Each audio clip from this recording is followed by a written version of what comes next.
Hello everyone and welcome to the third episode of Libris in English. Thank you again for all your support and comments and love you have shown to this series, to this experimental videos of Libris in English. Today I'm going to discuss a book which is quite famous, and I'm sure you can easily find it and read it in English. It is the third installment of the Millennium Trilogy by Stieg Larsson, and the title is The Girl Who Kicked the Hornet's Nest. It is a very well-known series, a trilogy. Stieg Larsson unfortunately passed away in 2004, so we don't know what was in his mind about the future of the series, but it was a great series. The first book was The Girl with the Dragon Tattoo, and the second one, The Girl Who Played with Fire. First book was let's say introductory and a nice plot and everything going on rather as expected. The second book, many things go amiss, and the heroes get entangled in various plots. Also, the second book was, I can say it isn't my favorite because too many nearly impossible things happen. At some points the second book reminded me more of a Hollywood action movie rather than a book, rather than a crime or political book. But it's not a bad book. It has very interesting points, and the plot twists are great. The action is, well, maybe too much for me, but I still I liked the book.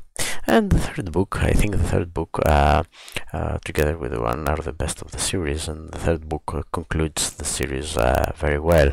So not many impossible things happen. Okay, some things that happen well, okay, maybe you have to take them with a grain of salt, but it's a fiction book. Always what is more important about this book is that it becomes from a crime novel, from a crime book, it becomes a political book, a political thriller about secret organizations and governments and the way they act, and how the citizens find their rights violated, stuff like that. So it's a book that is sadly up to date with what happens in the world, with what happens in many countries in the world, and the rights of the citizen, and how far the secret services and the governments can go in the name of protecting the society. And this is a question that it's an ancient question, actually. Even people as ancient as Plato in his Res Publica, it is the question of who watches the watchman, who guards the guardians, and there are no easy answers in this question. Our way, some countries, some societies handle it better than others, but it's still an open question. And besides the action and the fun, there is actually some funny stuff in the book.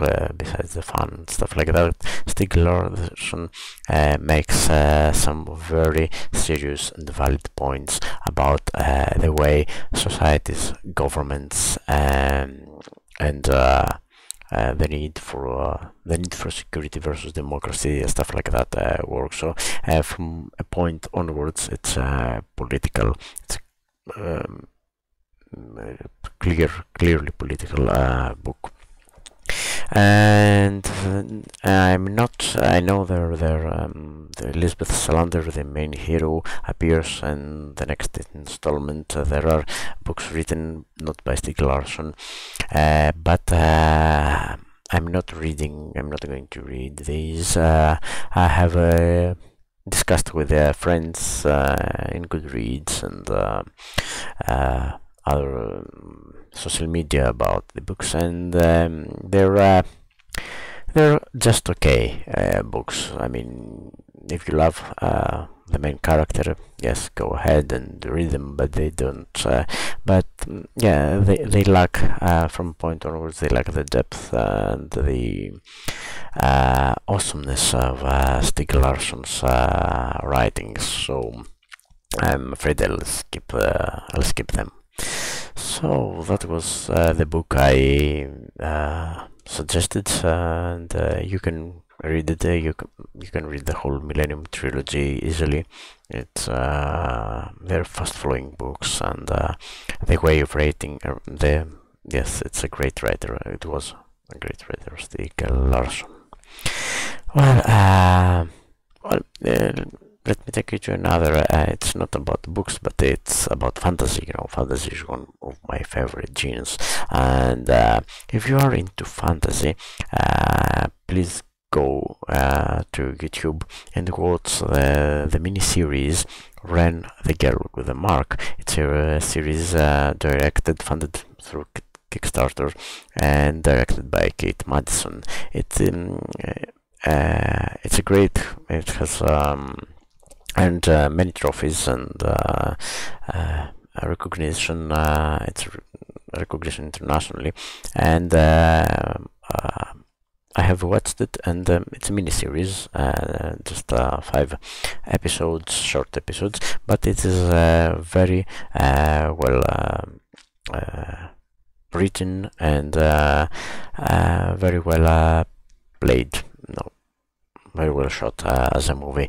And yes, if you're into fantasy, go watch it. I loved it, and yeah, there are going to be links in the description for both in YouTube and Mixcloud, so be sure to check this out. Also, if you happen to be in Athens the weekend 7 and 8th of October, don't forget to visit FantastiCon 2017, the convention for fantasy in Athens. The venue is the Hellenic American Union in the center of Athens. So if you by any chance happen to be in Athens during that weekend, 7-8 October, please do visit FantastiCon. I think you are going to have a great time. So that's all for now. Hope you liked this episode. See you again in the next one. Bye bye.